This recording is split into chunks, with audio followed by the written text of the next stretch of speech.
Mesdames, Messieurs, bonjour, bienvenue dans cette session d'information. Voici les titres du journal.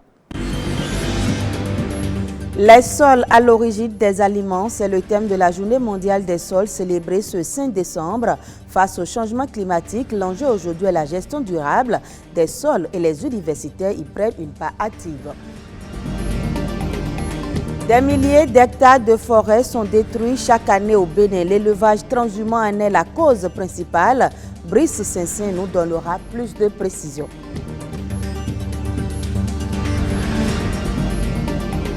Et puis, nombreux sont ces jeunes qui passent des heures avec des écouteurs vissés sur les oreilles. Selon les spécialistes, l'utilisation prolongée de ces accessoires peut créer une surdité prématurée.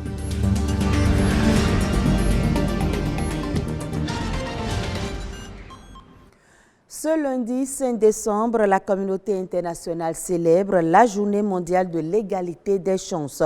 L'égalité des chances, une exigence sociétale dont l'objectif est de prôner un monde plus équitable. Ce concept de valeur sociale touche donc autant les domaines économiques, religieux, scolaires que juridiques.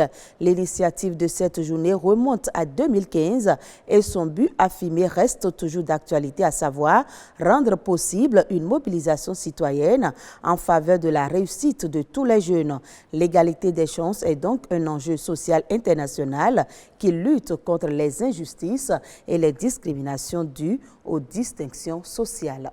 Ce 5 décembre marque aussi la Journée mondiale du bénévolat. Créée en 1985 à New York par les Nations Unies, cette journée vise à promouvoir le travail des bénévoles pour le développement économique et social, aussi bien au niveau local, national qu'international. La Journée mondiale du bénévolat, c'est donc pour mettre en lumière les héros du quotidien qui donnent de leur temps et de leur énergie, sans compter pour se rendre utile auprès des autres, pour faire avancer une cause et pour une société plus solidaire. Et puis, les sols sont également à l'honneur ce 5 décembre. La Journée mondiale des sols se veut être une plateforme de sensibilisation autour des sols afin de les faire reconnaître comme éléments essentiels du système naturel et du bien-être humain. Les sols à l'origine des aliments, c'est le thème retenu cette année au Bénin. Il est question de la restauration des sols, une problématique à laquelle les universitaires s'intéressent. Le sol est une ressource fondamentale et un élément essentiel de l'environnement naturel. Il offre à l'homme son espace vital ainsi que les services liés aux écosystèmes. C'est le garde-manger. C'est dans les sols qu'on trouve la plupart des éléments nutritifs. Les sols portent l'humanité et toute la chaîne destinée à la nourrir. Mais ils n'ont pas reçu l'attention nécessaire en termes d'utilisation et de gestion. Selon les statistiques, environ 33% des sols de la planète sont dégradés. Il y a plusieurs niveaux de dégradation. Et il y a la dégradation chimique. Donc vous avez les sols qui sont généralement très pauvres.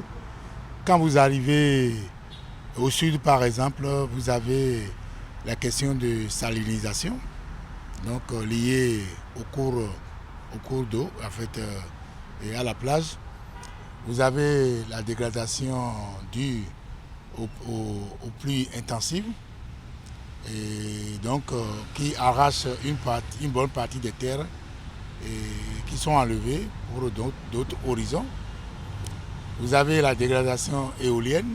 Cette dégradation va être beaucoup plus accélérée avec la pression démographique qu'on va observer dans les prochaines années. Les signaux sont au rouge. Un changement de comportement est nécessaire pour restaurer les terres dégradées. Un sol mieux protégé est un sol moins sujet à la dégradation. Donc,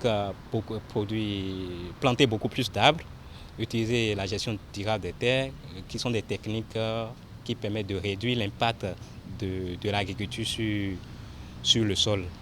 Et au niveau urbain, par exemple, utiliser moins de sachets plastiques. Au Bénin, la recherche scientifique est mise à contribution pour freiner la dégradation des sols.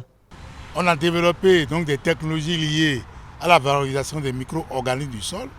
Par exemple, c'est des techniques liées à l'inoculation, donc l'augmentation de la capacité de fixation d'azote donc des légumineuses. On a développé certaines autres technologies qu'on appelle par exemple la mycorhization des plantes.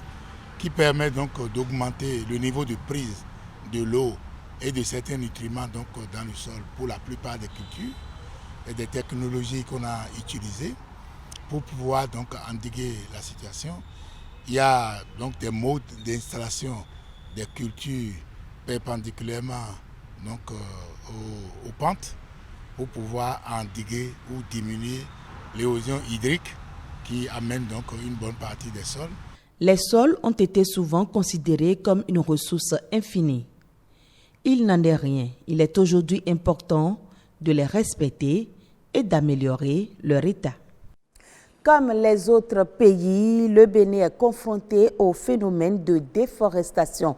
Des milliers d'hectares de forêts sont détruits chaque année pour diverses raisons. Parmi les principales causes de la déforestation, l'élevage transhumant. Il constitue un élément destructeur pour l'environnement. Brice Saint-Saint, directeur du laboratoire d'écologie appliquée à l'université d'Abomey-Calavi, nous donne plus de précisions.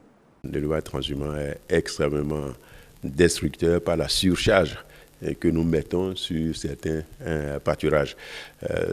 Chaque unité d'aire de pâturage ne peut supporter qu'une charge donnée.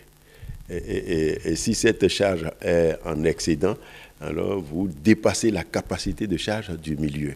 Dans ce cas, au lieu d'avoir un pâturage normal qui entretient le fond prairial, vous avez un pâturage destructeur. Vous passez alors au surpâturage et là, automatiquement, vous perdez, vous voyez le fond prairial, vous perdez l'élément premier de la chaîne alimentaire, c'est-à-dire les herbages.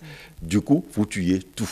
Et là, nous avons déjà des cas palpables au niveau des forêts classées de Mont-Koufé, au niveau des forêts classées de Warimaro, de l'Ouémé supérieur, les Trois-Rivières. Là, il faut une réflexion, un cadrage et revoir si nous pouvons encore rattraper sur ce que j'appelle l'aménagement du territoire.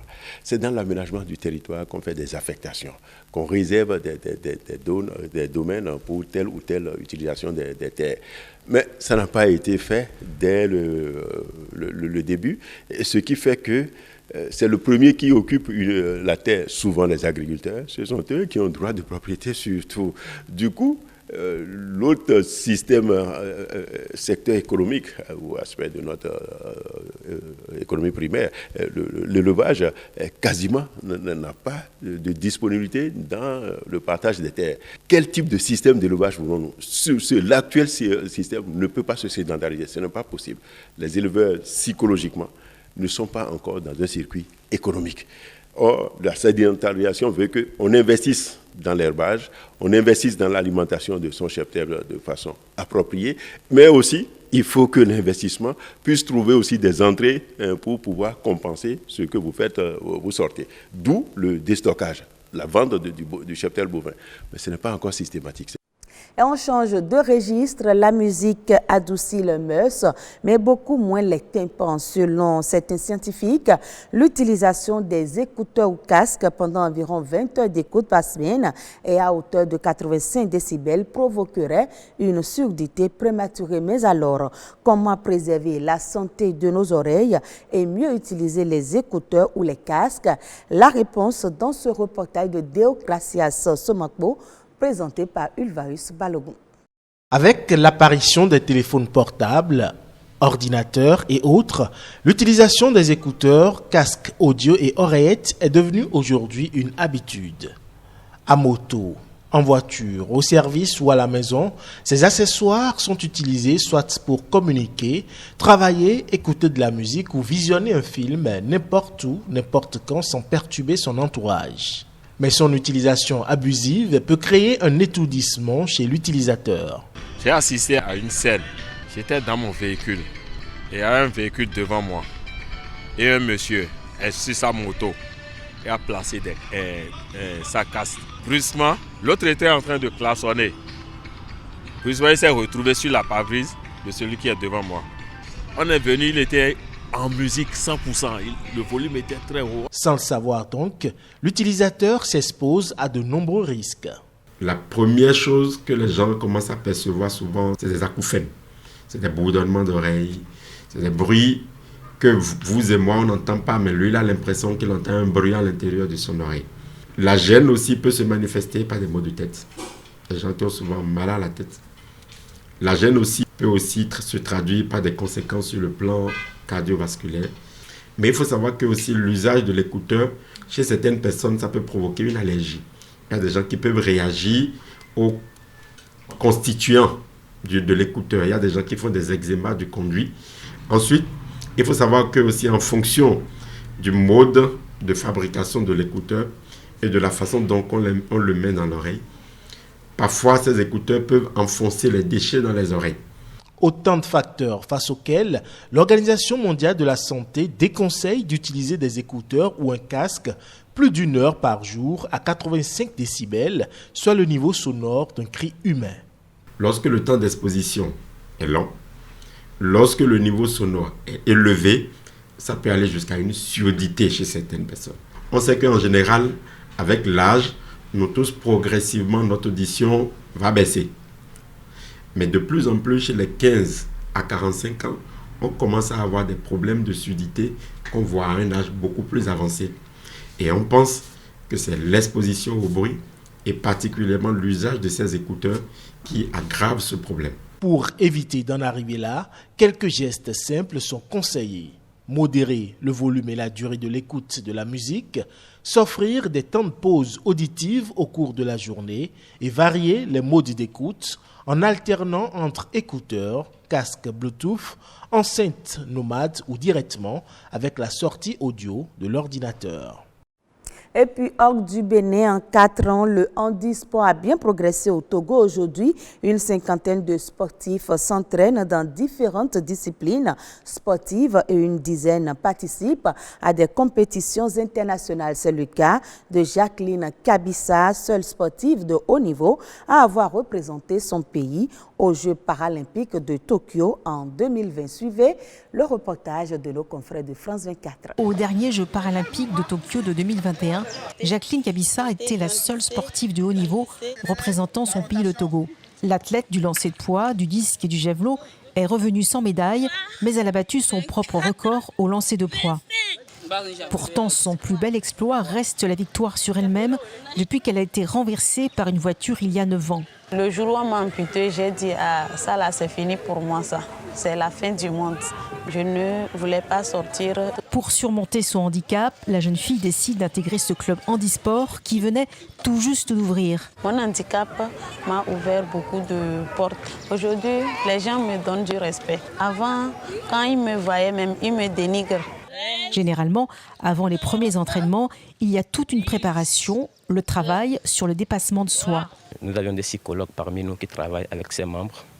Ils les amènent d'abord à accepter leur handicap et à surmonter la stigmatisation et à avoir le courage de donner le meilleur d'eux-mêmes. Jacqueline Kabissa pratique aussi le sport roi, devenant la première femme à jouer au ballon rond parmi la cinquantaine de jeunes amputés au sein de ce pôle d'espoir de football. Une pépinière qui compte aujourd'hui une dizaine de professionnels. L'un d'entre eux, Jalilou Akbéré, est parti en Allemagne et a été désigné en 2021 meilleur joueur dans le cadre du championnat allemand de football pour amputés. Le fait qu'un de nos joueurs que nous avions formé a eu son ballon d'or en Allemagne, cela nous donne le courage de continuer, d'aller plus en avant et d'encourager les autres aussi à prendre le pas de ce joueur. Le handisport est encore au stade embryonnaire au Togo, toutes disciplines confondues. Mais le pays pourrait bien créer la surprise en matière de football. En 2023, des clubs de handi-foot ouvriront sur l'ensemble du territoire. Et voilà qui vient mettre un thème à ce journal à revoir sur le site de l'ORTB, www.ortb.bj. Merci à vous de l'avoir suivi.